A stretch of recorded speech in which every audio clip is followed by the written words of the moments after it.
Bon, allez, c'est parti. Ok, donc on va commencer Masechet Betsa. Comme on a dit, c'est une Masechet qui est assez importante dans le cadre des Masertot parce que elle aborde toutes sortes de notions qui sont primordiales et on va dire universelles dans le chasse. Donc ça va nous permettre vraiment d'aborder toutes sortes de sujets qui servent dans toutes les Masertot du chasse. Avant de commencer la première Mishnah, on va juste faire une toute petite introduction. Donc Masechet Betsa, c'est un traité qui va parler de Yom Tov, des halachot de Yom Tov. La différence entre Yom Tov et Shabbat, elle se tient en un point, c'est ce qu'on appelle Melachot Ochel Nefesh. D'accord ? Toutes les Melachot qui sont interdites Shabbat sont interdites également à Yom Tov, excepté ce qu'on appelle Melachot Ochel Nefesh. Donc c'est toutes les Melachot qui sont liées dans un premier temps et dans un premier lieu à la nourriture. Donc on a le droit de cuire par exemple, on a le droit du coup de pétrir par exemple la pâte, on a le droit de l'enfourner, on a le droit de faire toutes sortes de mélachot qui sont liées à la nourriture. Maintenant, il y a des limites à ça. Par exemple, toutes les mélachot, tous les travaux qui sont faisables avant et qui ne mettent pas en jeu la qualité de la nourriture vont être interdits malgré tout à Yom Tov. Et dans le sens inverse, donc on a dit que le cadre c'est Melechet Ochel Nefesh, il y a quelques cas de Melechet Ochel Nefesh qui malgré tout ont été interdits parce qu'ils sont faisables avant, et dans un autre sens, il y a des choses qui ne sont pas vraiment Ochel Nefesh mais qui ont été permises, c'est ce qu'on appelle Mitor chez Udra Letzorer, Udra Gam Lelotzorer. Donc par exemple, porter, on a le droit de porter ses clés, même si c'est une Melacha normalement de Shabbat, et que les clés, ça n'a rien à voir avec le Ochel Nefesh, malgré tout, on a permis ces mélachot. Donc, on a vu le cadre. Maintenant, le deuxième point que je vais aborder rapidement, c'est le point de Moukhtse. On va beaucoup parler dans ces premiers dapim de la halakha de Moukhtse. Moukhtse, c'est l'interdiction de déplacer des choses pendant Shabbat, notamment des choses dont l'utilisation est interdite ou des choses qui ont un statut particulier. C'est ce qu'on appelle Moukhtse. Maintenant, il y a un cas particulier de Moukhtse, c'est ce qu'on appelle Nolad. Et on va aussi devoir aborder ce problème de Nolad, c'est-à-dire finalement quelque chose qui était devenu utilisable pendant Shabbat. Donc avant Shabbat, il n'a pas pu être préparé puisqu'il n'était pas utilisable ou il n'existait pas. On va voir, ça peut exister aussi ce cas-là. Et Nolad, pendant Shabbat, il est devenu utilisable. Est-ce que ça s'appelle Moukhtse ou ça s'appelle pas Moukhtse ? Normalement, Nolad, c'est un type de Moukhtse. La dernière chose que je vais aborder avant de commencer la première Mishnah, et je vais finir avec ça, c'est le concept de Yesh lo Moukhtse ou En lo Moukhtse. Il y a un concept qu'on appelle Migodeit Ketsai. C'est quoi ce concept de Migodeit Ketsai ? C'est un principe que ce qui était Moukhtse à l'entrée de Shabbat, le restera pendant tout Shabbat. Donc si par exemple j'avais, je sais pas, du linge il était mouillé, il n'était pas utilisable, donc il était Moukhtse. Je l'ai étendu à l'entrée de Shabbat, donc à l'entrée de Shabbat il était parfaitement Moukhtse, mais pendant la nuit de Shabbat il a séché, et donc il devient utilisable. A priori, d'après ceux qui pensent Migodeit Ketsai, ils penseront que ce linge on ne pourra pas l'utiliser tout Shabbat, il sera Moukhtse tout Shabbat. Et c'est une marloquette qu'on va voir entre Rabbi Yehuda et Rabbi Shimon. Parfois, dans la Gemara, on va utiliser le mot de Itle Moukhtse ve Letle Moukhtse. Ça veut dire il a Moukhtse ou il n'a pas Moukhtse. Ça ne veut pas dire que celui qui pense qu'il n'y a pas Moukhtse, ça veut dire qu'il pense que le djinn de Moukhtse n'existe pas. Il pense bien sûr que le djinn de Moukhtse existe, mais simplement, il y a certaines coulottes dans le djinn de Moukhtse, à savoir celui-là, ce point-là notamment, de Migodeit Ketsai. Est-ce que quelque chose qui était interdit à l'entrée de Shabbat ou à l'entrée de Yom Tov reste interdit tout Shabbat et Yom Tov ou pas ? Voilà, je pense, les notions importantes à savoir avant de commencer cette Masechet. Donc on va commencer la première Mishnah. Et la Mishnah commence par Betsa Shenod la Yom Tov, Bet Shammai Omrim Teachel, Bet Hillel Omrim Lo Teachel. Un œuf qui a été pondu pendant Yom Tov, un jour de Yom Tov, Bet Shammai nous disent tu peux le manger, Bet Hillel nous dit tu peux pas le manger. D'accord ? Déjà, premier point qui doit nous sauter aux yeux, on a l'habitude que Bet Hillel soit toujours plus Mekel, soit toujours plus permissif que Bet Shammai. Or ici c'est l'inverse. Bet Shammai nous disent tu peux manger et Bet Hillel nous dit tu peux pas manger. Et d'ailleurs, puisque ce point est si surprenant, la Mishnah va continuer à nous donner aussi d'autres points où Bet Shammai est Mekel et permissif et Bet Hillel sont plus stricts. Continue la Mishnah. Bet Shammai omrim seor bekazayit vechametz bekakotevet. Bet Shammai nous disent le seor à Pessah, l'interdit du levain à Pessah, à partir d'un kazaït, on transgresse. Et chametz, avec kotevet. Le chametz, à partir de la kotevet, c'est-à-dire la taille d'une date. C'est à peu près un kazaït et demi, il y en a qui disent 2 kazaït, un peu plus en tout cas. Ou Bet Hillel omrim, zeveze et bekazaït. Et Bet Hillel nous disent non, les deux sont interdits à partir de kazaït. Donc Bet Hillel, encore une fois, est plus strict. Parce que déjà, si on a un kazaït, on sera dans la transgression, alors que d'après Bet Shammai, si on a moins que kotevet mais plus que kazaït, on n'aura pas transgressé. Troisième marloquette entre Bet Shammai et Bet Hillel, Ashochet chayav av biyom tov, Bet Shammai omrim yachfor bedeker, veyechase, ou Bet Hillel omrim lo ishrot. Ila imken ayalo afar mouchan mi beodium. Quand on fait la shrita d'une chayav of, c'est-à-dire d'une volaille ou d'une bête entre guillemets sauvage, non domestique, d'accord, on a l'obligation de faire la mitzvah de Kisui Adam, c'est-à-dire qu'une fois qu'on a fait la shrita, on recouvre le sang avec de la terre. Or, on n'a pas le droit de creuser pendant Yom Tov, donc on a le droit de faire la shrita pendant Yom Tov, mais on n'a pas le droit de creuser pendant Yom Tov. Donc, celui qui va faire la shrita d'une chaya va off en Yom Tov, Bet Shammai nous disent, il peut prendre une petite pelle et creuser pour récupérer de la terre et recouvrir le sang avec. Bet Hillel omrim lo ishrot. Et là, non, il a qu'à pas faire la shrita, tant pis pour lui. Il a qu'à pas faire la shrita, sauf s'il avait préparé avant Yom Tov de la terre. Umodim, sheim shachat, shiachfor badeker viechase, shafar kira mouchanou. Mais malgré tout, même Bet Hillel seront d'accord que si malgré tout il a fait la shrita alors qu'il n'avait pas préparé de terre à l'avance, il aura le droit malgré tout de faire kisui adam, d'accord, par rapport à la shrita qu'il a fait, même s'il n'avait pas préparé. Beji avad, il peut, d'accord, chez faire kira mouchanou, parce que ce type de poussière, ce type de terre est considéré comme mouchan. On essaiera de voir un petit peu plus loin ce que ça signifie. Maintenant qu'on a fini la première Mishnah, on va attaquer la Gemara. La Gemara nous dit Bema yaskinan. Il est ma betar negolet omedet lachil, amaitama yude Bet Hillel, ochla defratu. Alors, la Gemara va essayer de se poser la question de savoir de quoi s'agit-il, en l'occurrence, par rapport à cette Mishnah. Pourquoi ce fameux œuf qui est pondu pendant Yom Tov est interdit? Pourquoi il est interdit? La Gemara demande Bema yaskinan, de quoi il s'agit? Il est ma betar negolet omedet lachila, si il s'agit d'une poule qui était destinée à être mangée. D'accord? C'est pas une poule pondeuse, c'est une poule qu'on mange. Maïtama yude Bet Hillel, ochla defratu.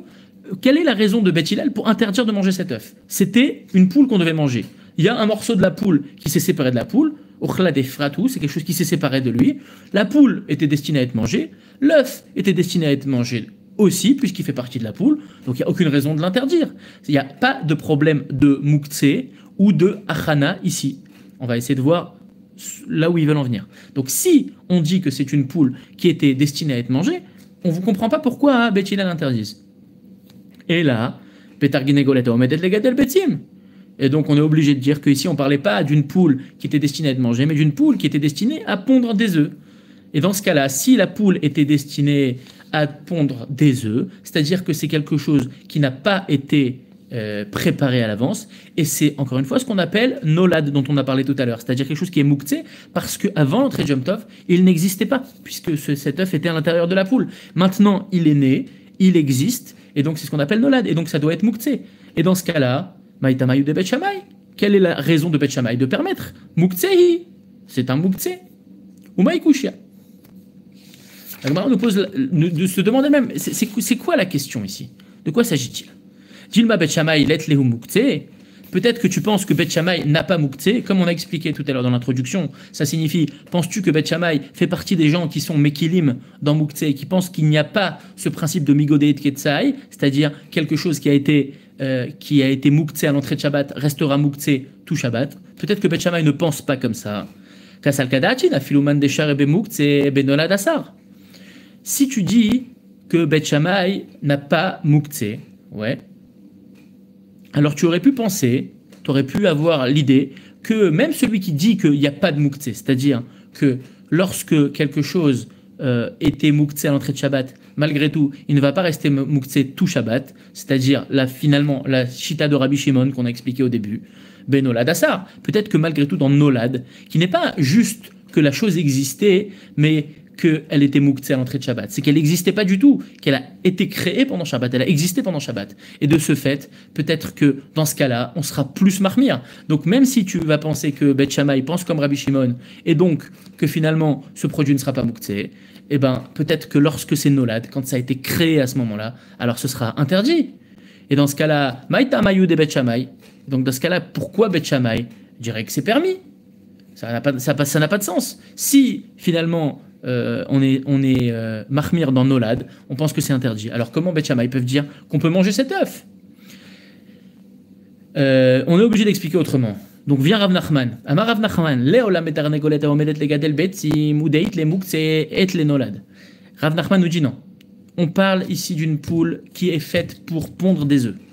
Donc c'est pas une poule qui est destinée à être mangée. Donc tu vas pas me dire que c'est une partie de la poule qui s'est séparée et donc que c'est permis. C'est pour ça que c'est interdit. Parce que c'est une poule qui est destinée à pondre des œufs et donc la chose n'a pas été préparée. Ou des itle mukse itle nolad.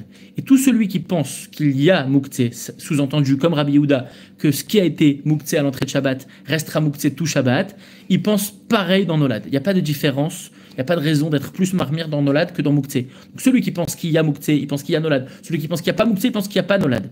Des itle Moukhtse, itle Nolad, ou itle Moukhtse, itle Nolad. Ouais. Bet Shammai, qui est Rabbi Shimon, ou Bet Hillel, qui est Rabbi Yehuda. Et donc, Bet Shammai pense comme Rabbi Shimon qu'il n'y a pas Moukhtse, a sous-entendu ce qui a été Moukhtse à l'entrée de Shabbat ne reste pas Moukhtse pendant Shabbat. Et même si c'est Nolad, c'est exactement la même chose. Et donc, c'est la chita de Rabbi Shimon qui est ramenée par Bet Shammai. Et Bet Hillel, il pense non, que l'œuf est interdit, parce qu'il pense comme Rabbi Yehuda, que ce qui était Moukhtse à l'entrée de Shabbat, reste interdit tout Shabbat, et encore plus quand c'est Nolad. Mais même si c'était pas Nolad, dans tous les cas, il pense que ce qui a été interdit à l'entrée de Shabbat reste interdit tout Shabbat. Ou mi amar Rav Nachman achi, et tu penses vraiment que Rav Nachman a dit ça, que finalement la marloquette entre Bet Shammai et Bet Hillel revenait tout simplement à la marloquette de Rabbi Shimon et Rabbi Yehuda sur la présence ou l'interdit ou l'absence de Migodé et Ketsai?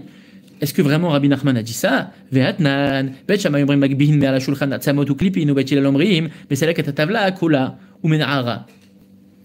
Dans une autre Mishnah, Rav Nachman dans une autre Mishnah, on a vu une marloquette en Bet Shammai et Bet Hillel à propos du Moukhtse pendant Shabbat, des ordures qui sont sur la table après le repas. Donc on a fini le repas et les ordures sont posées sur la table. Et Bet Shammai nous disent on soulève les saletés, donc les hatzamot, les os et clipines et les épluchures de noix, etc., qui sont pas mangeables, qui sont sur la table, on peut les enlever directement. Ou Bet Hillel nous dit non, mais c'est là qu'est la table à kula. Il faut porter tout le plateau de la table avec ses ordures et Menahara, le secouer, le renverser. Ve'amar Rav Nachman, anu, en lanu ela Bet Shammai ki Rabbi Yehuda ou Bet Hillel ki Rabbi Shimon. Donc si on réfléchit à cette marloquette, c'est la même marloquette que Rabbi Shimon et Rabbi Yehuda, encore une fois, sur est-ce qu'il y a Moukhtse ou il n'y a pas Moukhtse, sous-entendu est-ce qu'il y a Migodé et Ketsai ou il n'y a pas Migodé et Ketsai. Et donc, puisque Bet Shammai disent qu'on peut récupérer les ordures et les jeter, c'est-à-dire qu'ils pensent qu'il n'y a pas Moukhtse, et Bet Hillel pense qu'il faut secouer la table, et donc pense qu'il y a Moukhtse, d'accord?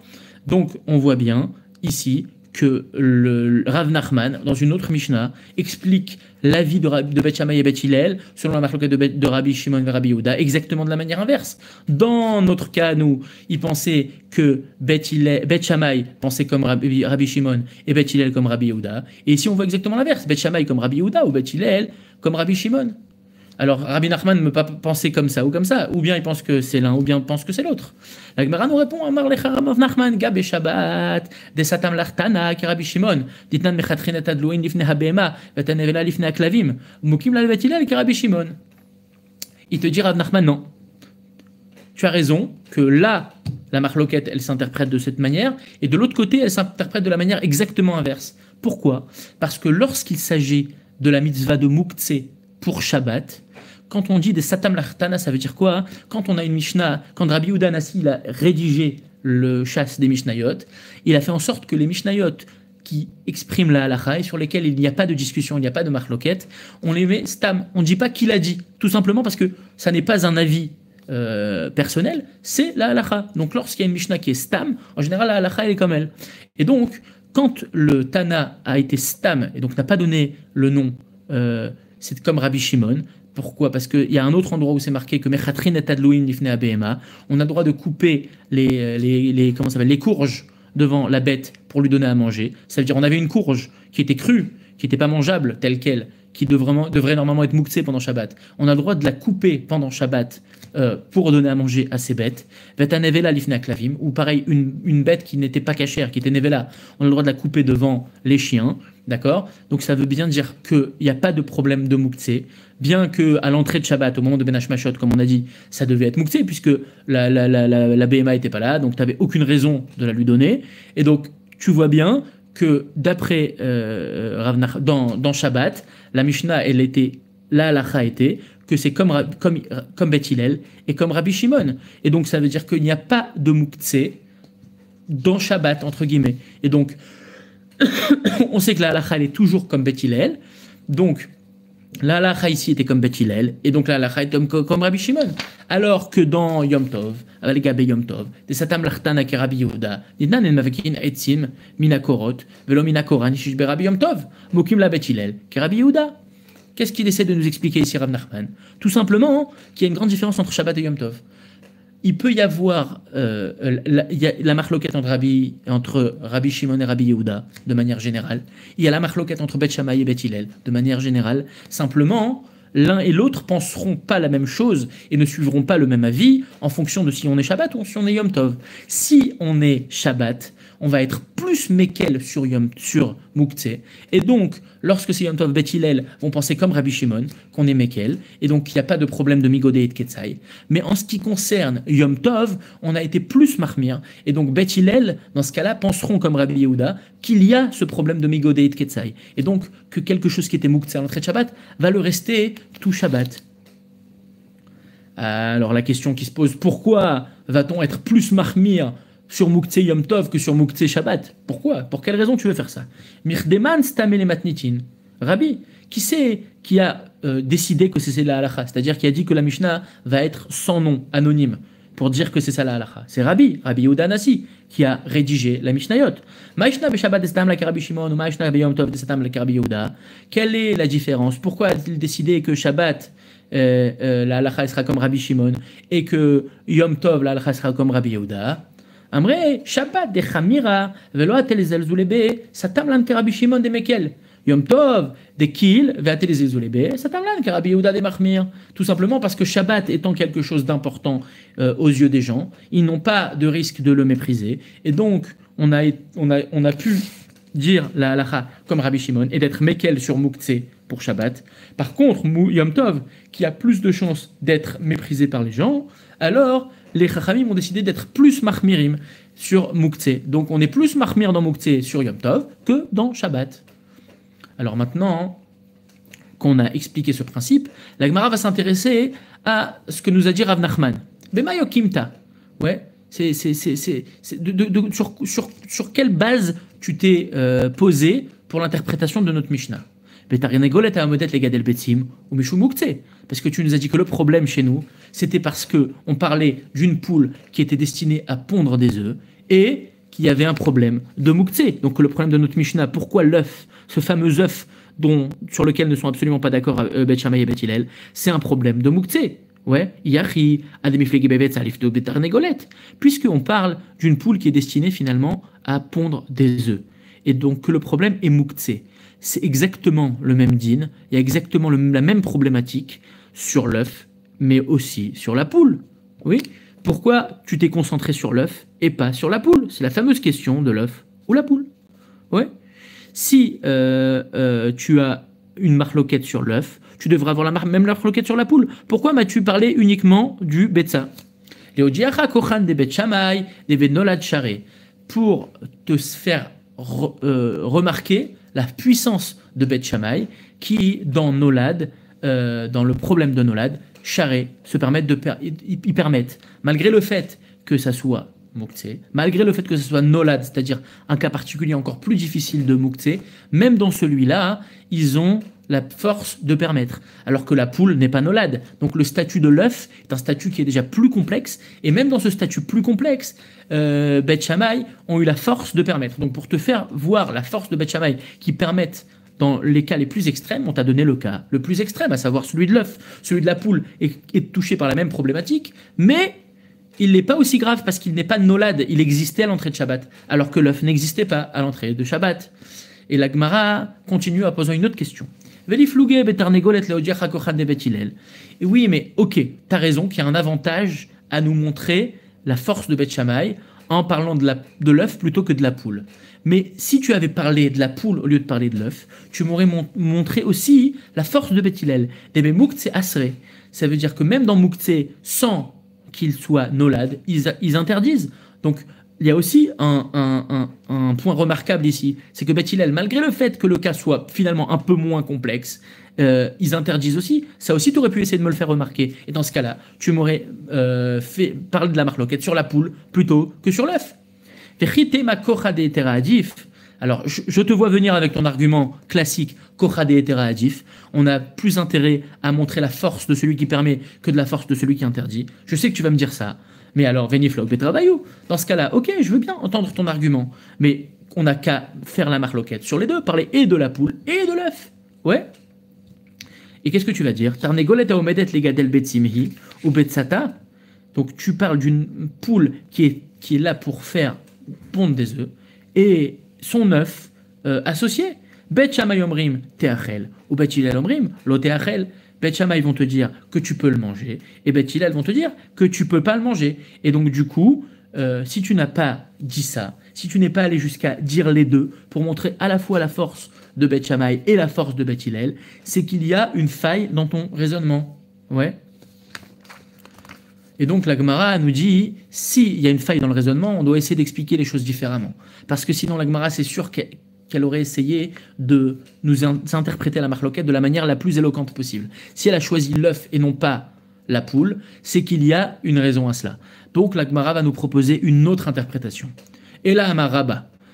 Donc quand on a « et » là dans la Gemara, ça veut dire on efface tout ce qu'on a dit avant comme interprétation et on arrive avec une nouvelle théorie. Rabba arrive et nous dit « Leolam betarnogolet aomedet lachila ». Au final, je ne parle plus d'une poule qui était destinée à pondre des œufs, mais une poule qui était destinée à être mangée. Et ici, on parle d'un Yom Tov qui est tombé le lendemain d'un Shabbat. Donc un Yom Tov qui est tombé dimanche. D'accord?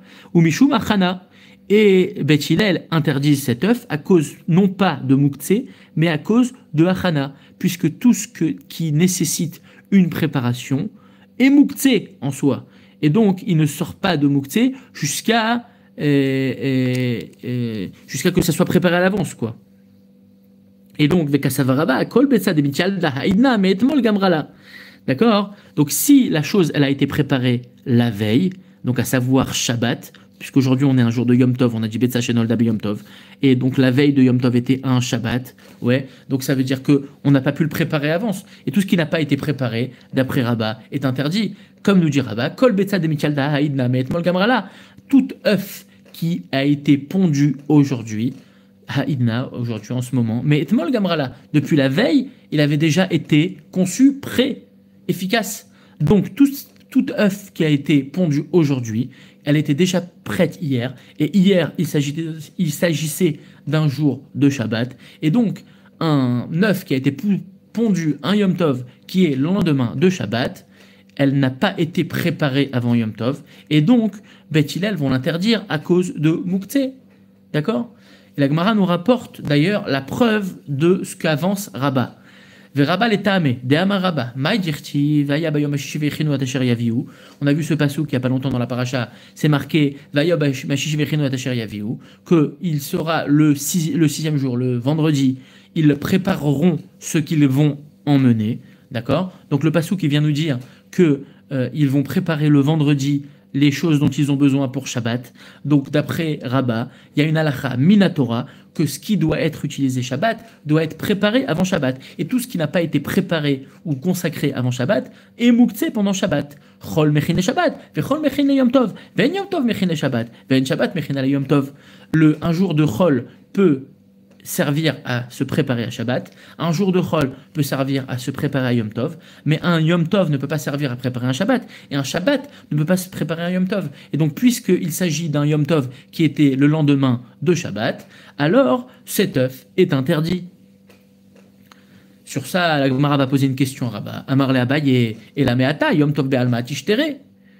Donc, Abaye interrompt son collègue Rabat et lui dit, mais si c'est, comme tu dis, un œuf qui est né un Yom Tov normal, qui n'est pas un lendemain Shabbat, elle sera permise. Enfin, il sera permis, c'est un œuf.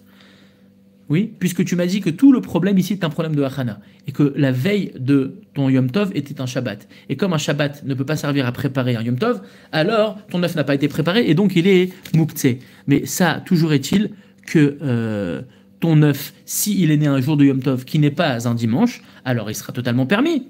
Ouais. Alors pourquoi la Mishnah finalement nous a dit de manière assez neutre, Betsa Shenolda be Yom Tov? Ouais. Nous répond Rabba, Gzera Mishum Yom Tov Achar Shabbat. On a interdit tout œuf qui sera pondu un jour de Yom Tov à cause d'une Gzera d'Erabanan, oui, de peur qu'on confonde avec un œuf qui sera né à Yom Tov lendemain de Shabbat. D'accord? Donc, puisque ce cas existe, on a fait une Gzera de Yom Tov qui tombe un dimanche à tous les jours de Yom Tov. Alors, dans ce cas-là, Abaye pose la question Shabbat de Alma Tishtere. Et donc, un Shabbat ragil, un Shabbat normal, ouais, l'œuf serait permis. Ouais.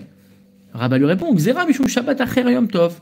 Non, j'interdis aussi un œuf qui sera pondu un Shabbat normal, qui sera ni suivi ni précédé d'un Yom Tov. Pourquoi? Gzera Mishum Shabbat Achar Yom Tov. Une Gzera pareille à cause d'un Shabbat qui tombe après un Yom Tov. Donc un Yom Tov qui sera tombé un vendredi.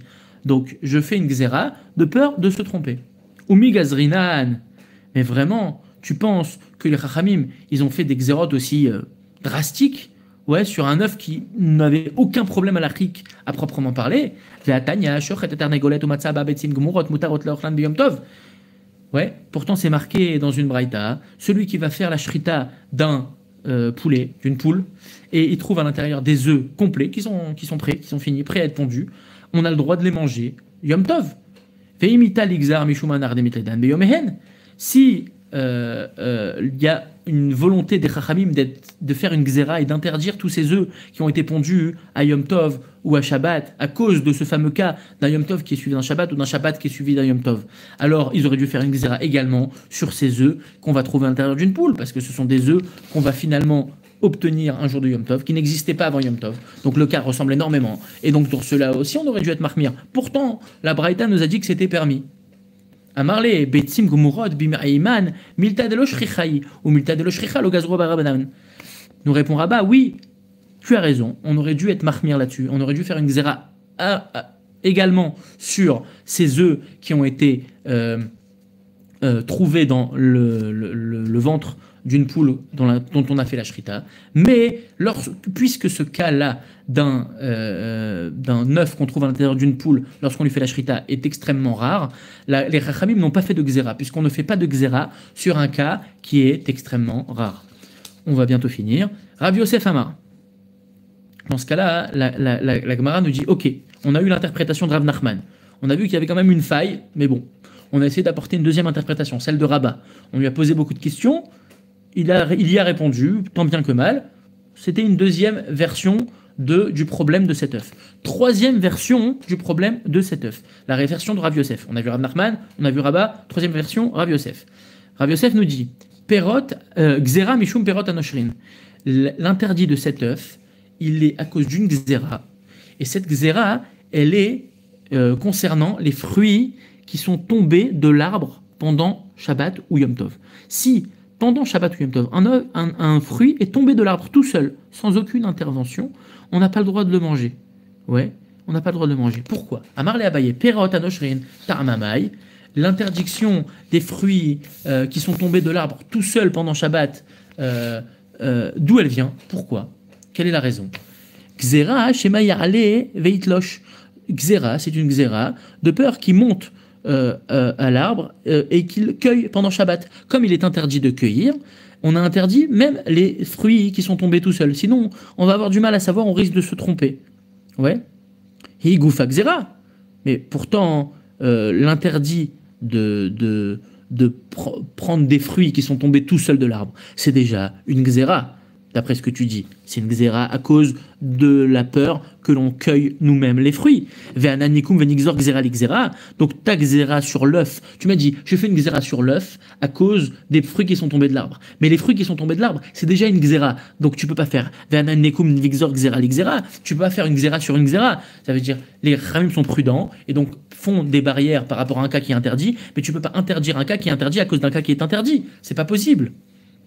Il nous répond Rav Yosef, Kula chada xéraï. Non, tout ça est une seule xéra.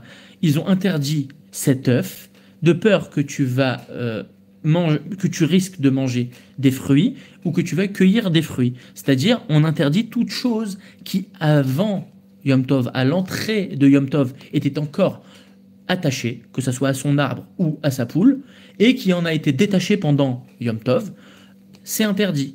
D'accord? Et donc, c'est la même xéra. C'est pas une xéra sur une xéra. On va faire la dernière interprétation de la Gemara et je pense qu'on va s'arrêter là. Quatrième explication. Donc, comme on a dit, on a vu Rav Nachman, on a vu Rabba, on a vu Rav Yosef, et maintenant on va voir Rabbi Yitzhak. Rabbi Yitzhak Amar, Xéra Mishum Mashkin Shezavu. Non, l'interdit de l'œuf est à cause de l'interdit des jus, des sucs qui ont coulé. C'est-à-dire, lorsqu'on a des fruits qui ont déjà été cueillis avant Shabbat, qui sont posés dans un contenant, peu importe lequel, et qui vont du coup lâcher du jus dans ce contenant, on a interdit de prendre ce jus pendant Shabbat ou pendant Yom Tov, on a le droit de le prendre après Shabbat, de peur qu'on en vienne à presser ces fruits. Donc on interdit tous les jus, même ceux qui sont sortis sans qu'on les presse, de peur qu'on aille jusqu'à presser. Amar le Abaye, Mashkin Shezavuta Mamai, quelle est la raison de l'interdiction de ces jus? Chez Maïsrot, de peur qu'ils pressent. Higoufa xéra, mais ça c'est déjà une xéra. Exactement le même processus qu'on a vu sur l'interprétation de Rav Yosef juste avant. Si déjà ton interdiction des jus, c'est une xéra de peur que tu ailles presser le fruit, et que tu veux me dire que l'œuf il a été interdit à cause de ces jus qui ont coulé tout seuls. Alors tu vas faire une xéra sur une xéra, c'est pas possible. Même question, même réponse. Kula chada xéraï. Non. C'est toujours la même xéra. On a fait la xéra, on a fait une interdiction de cet œuf, de peur qu'en le mangeant, tu vas avoir le sentiment que tu as également le droit de boire les jus qui ont coulé, ou que tu aies même envie d'aller presser. Pourquoi? Parce que c'est toutes les choses qui étaient à l'intérieur d'un contenant et qui en sont sorties pendant Shabbat. Donc, de même que le jus est sorti du fruit, l'œuf est sorti de la poule, c'est le même processus, et donc sur ce même processus, on a interdit même ce qui est sorti tout seul, de peur qu'on aille faire sortir de nous-mêmes. Et je crois qu'on va s'arrêter là, on est déjà à 34 minutes, c'est bien. On va s'arrêter là, on a vu les 4 interprétations de la Gemara, et Bezrat Hashem, dans le prochain cours, on va voir maintenant pourquoi chacun des avis qui ont donné une interprétation de la Gemara ne pense pas comme l'autre. On va dire à chacun, mais toi tu as donné ton interprétation, mais pourquoi tu n'es pas d'accord avec l'interprétation de l'autre? Et on va essayer de voir ça, Bezrat Hashem, au prochain shiur. Bonne nuit à tout le monde.